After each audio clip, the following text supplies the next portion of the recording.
Hace 14 años no se hacen elecciones en la universidad. Hace mucho tiempo, yo creo que los organismos de cogobierno, que son aquellos en que están integrados por profesores y estudiantes, hace 14 años que no se renuevan. Esto va a permitir un refrescamiento de todo el gobierno universitario. Estamos urgidos hace mucho tiempo porque muchos de esos profesores que tienen representación en el gobierno de la universidad, se han jubilado, se han ido al país, muchos lamentablemente han fallecido. Entonces, por eso es necesario esta fiesta democrática que la va a haber el 26 de mayo. Invitado de hoy, el profesor Juan Carlos Apitz, quien es candidato a decano de la Facultad de Ciencias Jurídicas y Políticas y quien nos acompaña el día de hoy aquí en el programa y con quien vamos a establecer el día de hoy. Vamos a pedirle a nuestro amigo Lerber a ver si nos puede facilitar ver la pantalla junto con el mouse, etcétera, para poder entonces aquí conversar con Juan Carlos, quien lo tenemos aquí en la cabina del estudio, y poder también ver pues los comentarios que nos van a estar mandando seguramente por la web de la emisora. Bueno, Juan Carlos, bienvenido, muchas gracias por estar aquí, somos viejos amigos. Contento de estar en su prestigioso programa, Cipriano. Gracias por la oportunidad que me das para contactarme con tus radioescuchas. Muchas gracias, Juan Carlos. Le decía a todos los radioescuchas para que estén al tanto, Juan Carlos es profesor de la Facultad de Ciencias Jurídicas y Políticas, fue dirigente estudiantil, miembro de la Democracia Cristiana Universitaria. Además, ha tenido una larga trayectoria profesional en el campo del derecho. Fuiste magistrado, Juan Carlos. De la Corte Primera. De la Corte Primera. Y con juez de la Tribunal Supremo de Justicia. Correcto, pues de la Corte Primera, para que sepan la gente de qué estamos hablando. La Corte Primera es la Corte Primera de lo contencioso administrativo, que es un importante tribunal de la República donde se dirimen buena parte de los asuntos más importantes antes de llegar al Tribunal Supremo. La sala político-administrativa, muchos de ellos pasan primero por la Corte Primera de lo contencioso administrativo, que es la primera instancia de muchas materias importantes del país. Juan Carlos fue magistrado de esa instancia. Bueno, Juan Carlos, vamos a hablar de la facultad, de nuestra facultad, de la cual ahora tú eres candidato a decano, de la cual yo soy profesor también, igual que tú, en este momento ocupando una jefatura de cátedra. En esa lista sí es verdad que estás, que es en la lista de profesores de la facultad. En la lista de la facultad, exactamente, en la lista de profesores de la facultad, ahí sí estamos. Toma, tú tienes agua, tú sí tienes agua. Aquí le damos aquí en la amiga. Y bueno, vamos a hablar de eso. Piensa que hace 2 semanas, Juan Carlos, tuvimos a un candidato a rector aquí, y yo me asombré con la participación que hubo, porque la gente estaba bien metida en el tema UCB. Y además hubo preguntas que me hicieron darme cuenta que la gente sabe más del UCB de lo que uno cree. Incluso preguntaron por organismos que yo no conocía, te confieso, ¿no? Y a pesar de que lo de la facultad es una cosa un poco más concreta, más particular, a mí no me extrañaría que salgan preguntas que a lo mejor a ti mismo te va a asombrar, ¿no? En dado caso, bueno... La universidad es reflejo del país. Es el reflejo del país. Así que, bueno, no me sorprende que haya habido tan grande participación. Espero que hoy también haya la misma participación masiva de radioescuchas en este programa. Yo quiero advertir que nos han convocado a un proceso eleccionario después de más de 14 años que no se hacen elecciones en la universidad.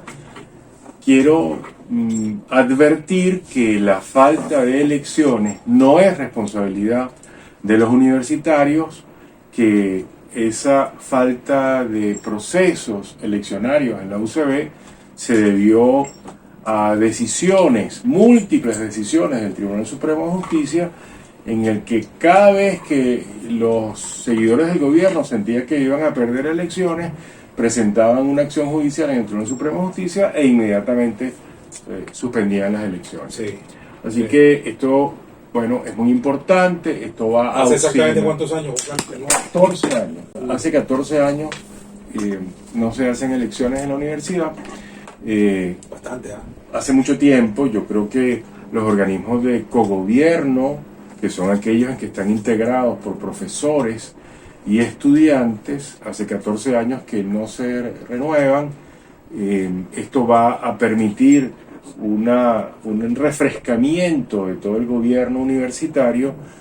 Estamos urgidos hace mucho tiempo porque muchos de esos profesores que tienen representación en el cogobierno de la universidad, se han jubilado, se han ido del país, muchos lamentablemente han fallecido. Entonces por eso es necesario esta fiesta democrática, que la va a haber el 26 de mayo para una primera vuelta, y si fuese necesario el 23 de junio habrá una segunda vuelta para escoger rector, vicerrector administrativo, vicerrector académico, secretario y decanos de todas y cada una de las facultades. Correcto. También vamos a elegir representantes profesorales ante lo que se llama cogobierno universitario, es decir, consejo universitario, consejo de facultad y consejo de escuela. Correcto.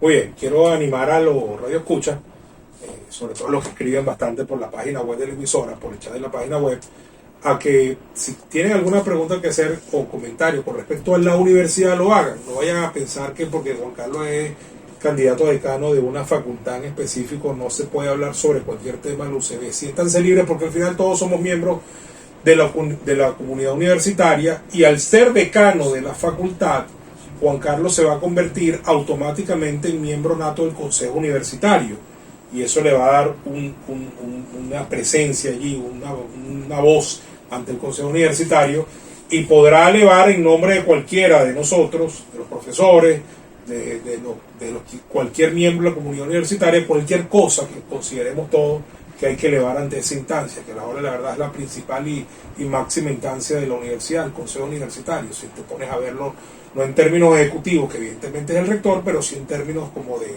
eso, de lo que es el consejo, ¿no? Entonces, te lo digo para que la gente no se limite por el tema que crea que lo único que vamos a debatir aquí es sobre la Facultad de Ciencias Jurídicas y Políticas. Ahora, Juan Carlos, eres candidato a decano. A mi manera de ver, con una clarísima y contundente opción a ser electo decano.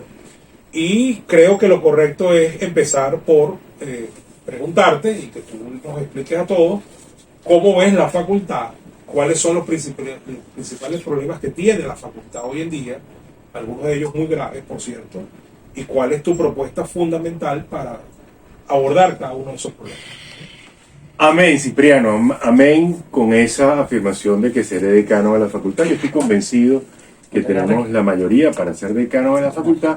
Yo quiero comenzar esta entrevista recordando cómo me hice UCBista. Quiero recordarlo porque para mí es motivo de alegría, siento nostalgia de aquella UCB, y quiero compartir con tus radioyentes ese momento en el que yo me hice UCBista. Yo me hice UCBista cuando estaba en bachillerato, Cipriano, y llegué por casualidad a la Facultad de Ciencias Jurídicas y Políticas y me metí por curiosidad.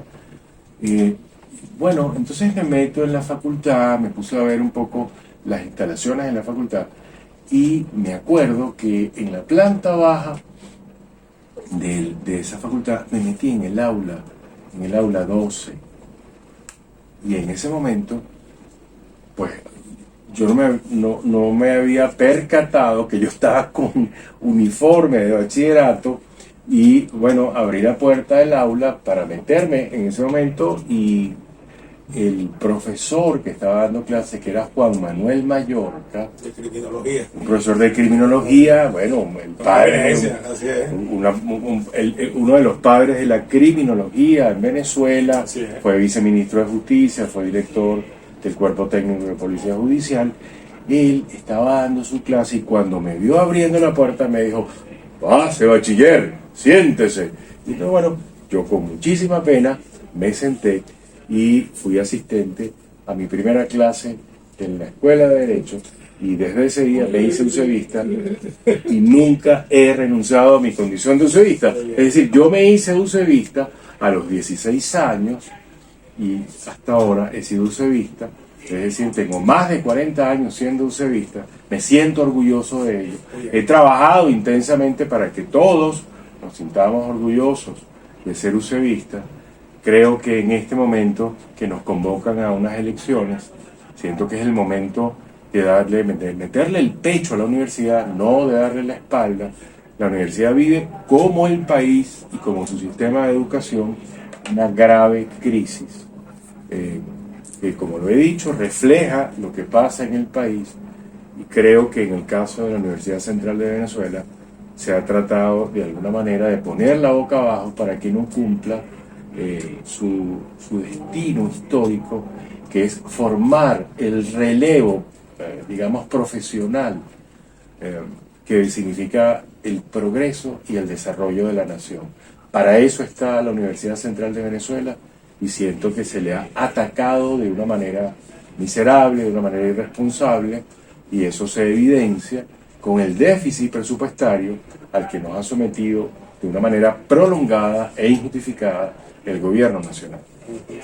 Bueno, Juan Carlos, tocaste ya uno de los principales temas que preocupan no solamente quienes hacemos vida en la Facultad de Ciencias Jurídicas y Políticas, sino quienes hacemos vida en general en la universidad. De hecho, fue un tema recurrente en la conversación de hace 2 semanas con uno de los candidatos a rector.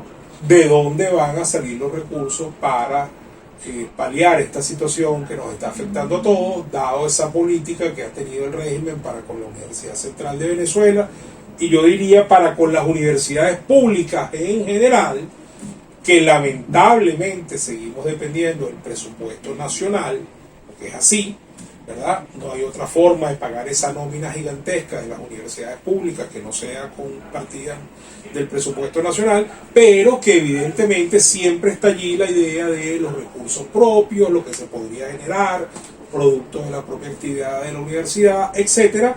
Y en este caso, tú que vas a ser decano, ¿cómo ves tú esa situación presupuestaria tremenda que nos asfixia, que nos acorrala, que nos mantiene ahí pegados a la pared permanentemente? ¿Y qué se te ocurre? ¿Qué propondrías tú de cómo nosotros podríamos ser un poco más autónomos para poder funcionar sin ese yugo que nos asfixia permanentemente, ¿no? Fíjate, Cipriano, antes de explicarte cómo creo yo que podemos obtener recursos para retomar la senda de la excelencia académica en la Facultad de Ciencias Jurídicas y Políticas, donde me he postulado como decano, quiero decirte que cuando veo esta noticia o estas noticias recientes de robos a PDVSA, porque eso no tiene otro nombre, Sí. De más de 22.000 millones de dólares, Así es. como universitario, bueno, lo que siento es una inmensa rabia porque, ¿sabes? Yo veo cosas en mi universidad. Yo tengo estudiantes que almuerzan con un paquete de galletas de soda. Yo tengo estudiantes que no tienen becas, que no tienen ayudantías, que perdieron su ruta estudiantil, que hasta hace muy poco tiempo no podían disfrutar de su comedor universitario. Yo he perdido en la Facultad de Ciencias Jurídicas y Políticas el 70% de nuestra base estudiantil, que han debido abandonar sus estudios para tener que salir al mercado laboral, para trabajar, para sobrevivir. Así que por eso lo digo con rabia, lo digo con dolor. Es que duele en el alma ver cómo se roban los dineros públicos que deberían estar, entre otros lugares, en las universidades, y uno siente de verdad dolor frente a eso que ahora estamos viendo en las noticias. Pero bueno, ciertamente no nos han asignado un presupuesto justo, así que nos toca a nosotros hacer emerger de lo más profundo de nuestro ser la creatividad. Se trata de ser creativos para buscar fuentes alternas de ingreso. ¿De dónde creo yo que pueden salir esas fuentes internas de ingreso? Mira, nuestros egresados. Decía Germán Carrera Damas que todo universitario, y en particular todo ucebista, tiene una cuenta impagable, y que donde se reflejaba esa cuenta era en su título, que cuando tú veías el título de un ucebista, era ahí el reflejo de ese pagaré que no se va a poder pagar con nada, y que tú le debes a la universidad ese título. Así que los primeros que contamos son con nuestros egresados, que están deseosos de colaborar, de ayudar a su universidad, porque saben que están en deuda con la universidad, nuestros egresados que están en Venezuela y muchos que han tenido que partir al exterior para conseguir mejores oportunidades de trabajo, mejores oportunidades personales, y que con los que tengo relación permanente y me han dicho, profesor, ¿cómo ayudamos? ¿Cómo podemos nosotros colaborar para que nuestra facultad de Ciencias Jurídicas y Políticas siga funcionando y funcione de una manera mucho más cabal? Bueno, yo creo que hay que reconectar afectivamente a nuestros egresados con la universidad. En muchos casos creo que esa reconexión afectiva con la universidad se pudiera dar trayéndolos para que dicten charlas, para que dicten conferencias que partan de su experiencia profesional, para que tengan además a bien participar como docentes también en nuestra facultad, y además para pedirle colaboración, una colaboración de cualquier tipo, aunque sea modesta, para que ellos entonces con sus donaciones puedan colaborar de una manera itineraria, efectiva, para determinados planes que tenemos en la facultad, como por ejemplo rescatar nuestra biblioteca, y luego lo que la empresa privada también pueda colaborar efectivamente para el presupuesto de la Facultad de Ciencias Jurídicas y Políticas. Muy bien. Bueno, me parece que está clara la idea, ¿no? Hay que buscar fuentes alternativas para no seguir dependiendo tanto del presupuesto nacional. Y bueno, queda claro, hay un tema de aportes de los egresados, hay un tema de alianzas con la empresa privada y bueno, y hay un tema de generación de recursos propios con actividades de la propia facultad y sus profesionales, sus docentes. Muy bien. Juan Carlos, fíjate, hoy hablaba con una profesora de la materia, ¿no? Y me asombró de manera negativa algo que me dijo con respecto al alumnado. Y cosa que yo no la tengo en mis dos secciones. Pero me dijo que en su sección le habían presentado nada más, en la de la tarde, le habían presentado nada más el primer parcial 9 alumnos, que es una carga bajísima, ¿no? Y yo recuerdo, y tú también lo tienes que recordar, porque hemos sido profesores juntos a lo largo de los últimos 20 años, tú y yo vivimos la época en la que más bien uno tenía que pedir que no le siguieran metiendo alumnos en las secciones. Sí. Que se violaba el reglamento, porque el reglamento dice que hasta 30, y que si van a meter más de 30 hay que pedirle permiso al profesor, porque eso es antipedagógico, y hay un límite, el límite es 50, y muchas veces eso, cuando yo era profesor nada más de la sección A, lo violaron muchas veces, me metían 60 alumnos, que yo me quejaba, porque a la hora de corregir eso es un problema. Hoy en día es lo contrario, y es más, yo creo que eso llegó a estar hasta peor, hace poquito antes de la pandemia fue hasta peor, pero que hoy en día, en una sección, 9 alumnos vayan a un parcial, porque tú que al principio hayan sido 15 y se hayan retirado 6, igual, una sección con 15 alumnos es muy poco, ¿sí? Y eso ahí tiene que estar pasando algo, Juan Carlos, con respecto a la matrícula. Lo que está pasando es que el abandono estudiantil es total. Sí. En la universidad nuestros estudiantes están abandonando sus estudios. Bueno, porque es que mantenerse en el recinto universitario no es fácil. Muchos de ellos no tienen la ayuda de sus familias porque sus mismas familias están pasando por una dramática situación económica, no puede ayudarlos. En mi caso, seguramente como el tuyo, ya yo tengo muy pocos estudiantes de la provincia, porque es que sus familias no nos pueden ayudar para mantenerlos aquí en Caracas. Correcto. Entonces, bueno, ya cada vez tengo menos estudiantes de la provincia, muy poquitos. Que antes no era así. Antes no era así, antes uno veía el país sentado ahí. Así es. Antes no era así, así que una de las cosas, de los dramas que estamos viviendo en la Escuela de Derecho y en la Escuela de Estudios Políticos, es el abandono de sus carreras de los estudiantes, donde, bueno, buscan para trabajar para poder sobrevivir. Yo quiero además decirle a los oyentes que uno de esos 50, 60 estudiantes que estuvieron en la sección de Cipriano, que da Economía Política, es mi hijo Juan Carlos, verdad. que fue un estudiante de Cipriano, que habla maravillas de su profesión de Economía Política, dice que aprendió mucho, que Cipriano es un gran docente y que seguramente, Cipriano, como muchos de los que estamos ahí, hacemos un esfuerzo para dar nuestras clases, para mantenernos ahí. Seguramente ya pues todo el mundo puede haber concluido que nosotros no estamos en la universidad por cuestiones de dinero, que estamos ahí por vocación, que el sueldo que tenemos es un sueldo cada vez más miserable, es un sueldo que es bajo, pero entonces además la devaluación monetaria se lo come todos los días, minuto a minuto, y que lo único que nos hace estar en la universidad dando clases y tratando de asumir mayores y mejores responsabilidades es una mística, es mística universitaria. Por eso estamos ahí, por eso queremos darle lo mejor de nosotros a la universidad. Creemos en el proyecto de superación personal y familiar que significan los estudios universitarios. En mi caso, yo soy hijo de un profesional que con todo esfuerzo, formó a sus hijos, los llevó a la universidad y sintió que eso era lo que él tenía que hacer para lograr de ellos personas con autonomía económica que se valieran por sí mismos. Sí. Y cosa que le agradezco toda la vida a mis padres. En el caso de Cipriano, que fue siempre un abogado honorable, que fue un magistrado de la Corte Suprema de Justicia y además un profesional destacado de este país, bueno, también seguramente te habrán enseñado que la manera de ascender profesionalmente, de salir, de ser mejor, era estudiar en la universidad, claro, era formarte. Por eso es que estoy convencido que esa imputación canalla de que tú perteneces a un tren de testaferro, de una persona del gobierno, no es más que una mentira, no es más que una exageración con ganas de mancillar tu reputación. Porque quienes te conocemos sabemos que tú eres una persona de trabajo, que trabajas por mística, que trabajas por convicción, que tienes un amor al país, que es lo que te lleva a tu trabajo político, a tu trabajo en los medios de comunicación.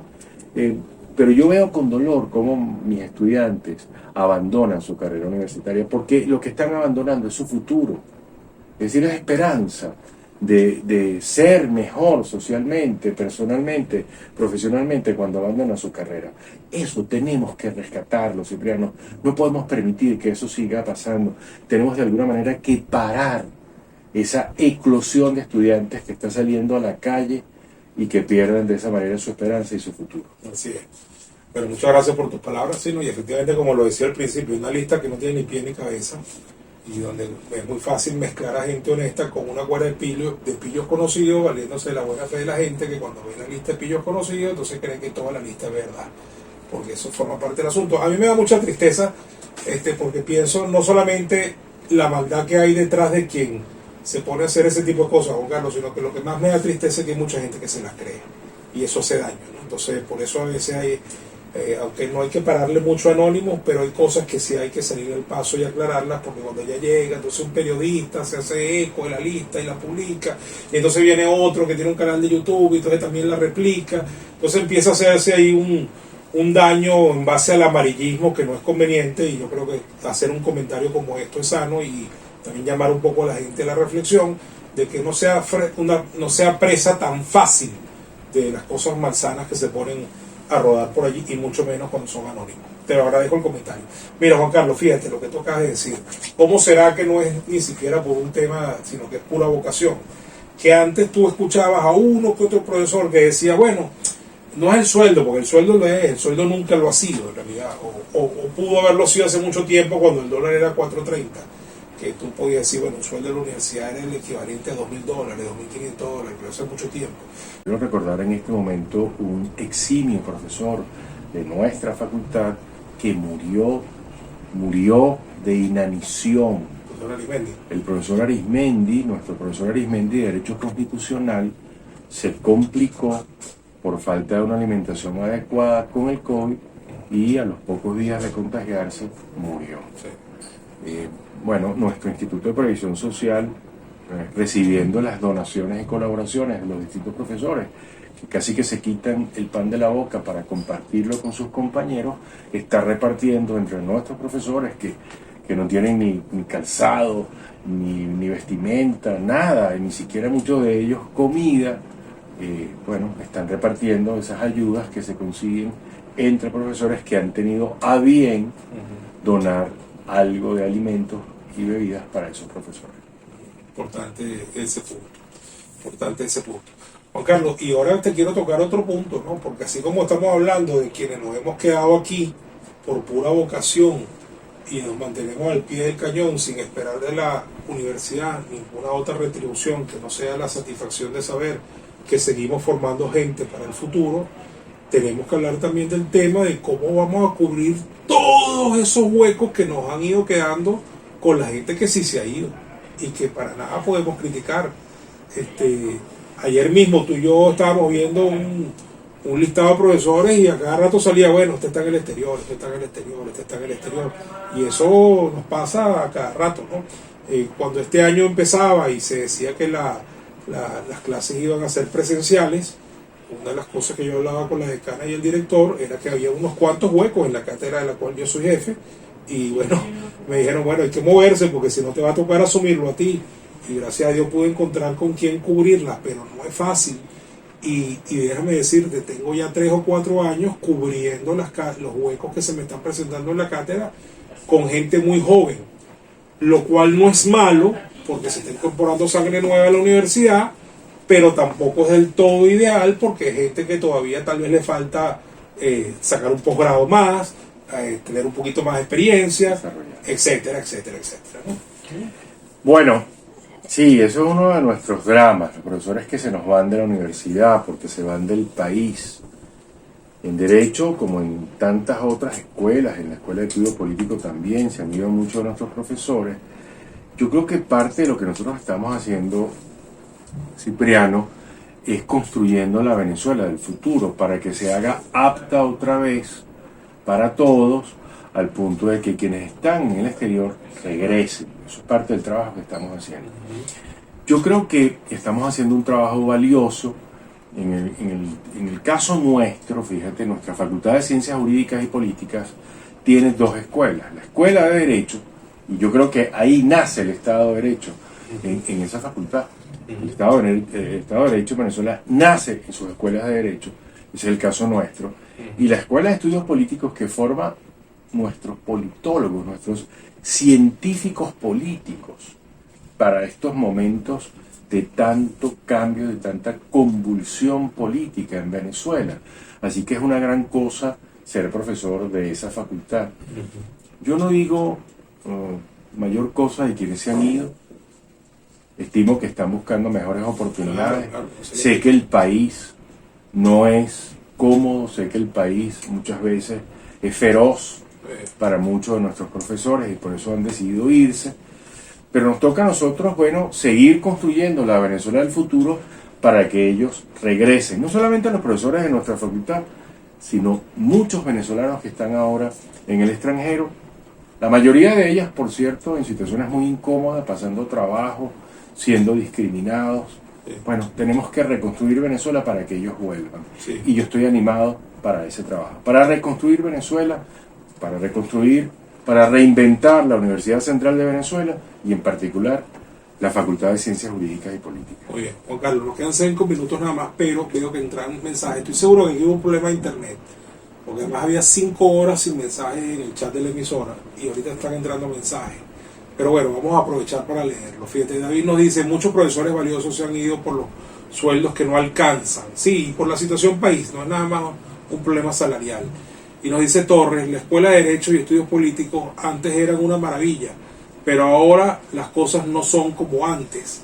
Nos dice Delfín también en un mensaje que acaba de entrar, es muy lamentable porque la UCB siempre tuvo excelentes profesores y graduaba fenomenales profesionales. Ojo, sigue teniendo muy buenos profesores y sigue graduando a buenos profesionales. Me están haciendo un comentario aquí sobre el tema del micrófono que efectivamente me alejé para poder leer la pantalla. Aquí nos llegan algunos comentarios también por Instagram. Aquí les saluda aquí Monhagen, saluda Héctor Luis Márquez Delgado. Aquí hay un comentario interesante. Ya te lo voy a leer, dame un segundo. Dice Héctor Luis, los jóvenes han optado por no estudiar, tanto por el costo como por la realidad país, en donde los profesionales no pueden desempeñarse como tal. Y saluda también Enrique Quiroga. A ver, Juan Carlos. Bueno, yo reconozco que la universidad es el reflejo del país. La crisis que vivimos en el país se refleja en la Universidad Central de Venezuela, en particular en la Facultad de Ciencias Jurídicas y Políticas. Tenemos que seguir luchando de una manera persistente para mejorar nuestra facultad. Esa es nuestra aspiración. Ciertamente, la universidad no puede ser una isla frente a todo lo que está pasando en el país. Dice Calixto, yo estudié en la Central y quería que mis hijos estudiaran en ella, pero no ha sido posible. Y dice Omar, ¿qué calidad tenemos en jueces? Bueno, eso es un tema, porque eso ya es un tema que tiene más que ver con el gobierno que con nosotros, ¿no? Pero nuestro tema es graduar abogados de buena calidad.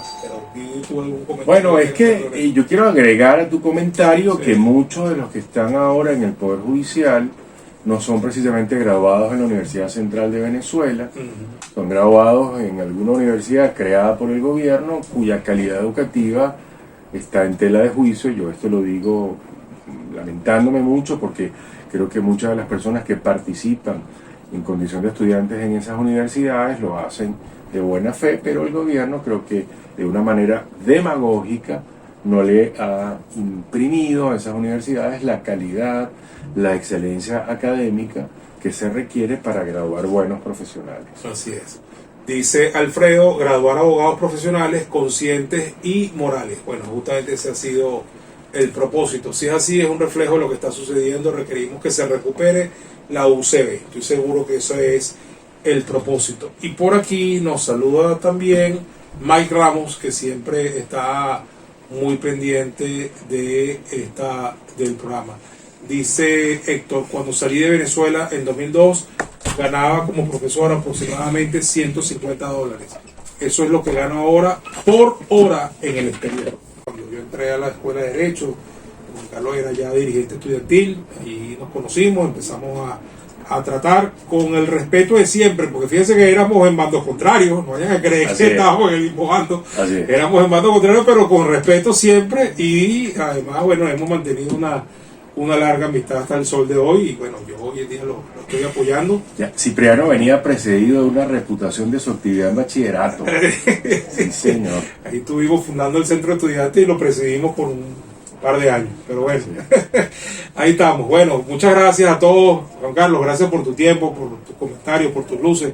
Esta es tu casa, bienvenido siempre. ¿Viste? Gracias, Cipriano, por tu invitación. Y lo que pasó con internet no puede entenderse de otra manera más que me tienen que invitar otra vez para hablar de la Facultad de Ciencias Jurídicas. Y además antes de esto había cadena y tal, y bueno, estoy seguro que la gente se me desconectó un poco y volvió a retomar el asunto, fue ahora, pero llegamos justamente cuando se acaba de terminar la cadena. Pero bueno, listo. En dado caso sí hubo unos buenos comentarios ahí y interesantes todos. Muchas gracias a todos los que participaron. Bueno, muchas gracias a todos, que estén muy bien y estamos atentos hasta la próxima semana.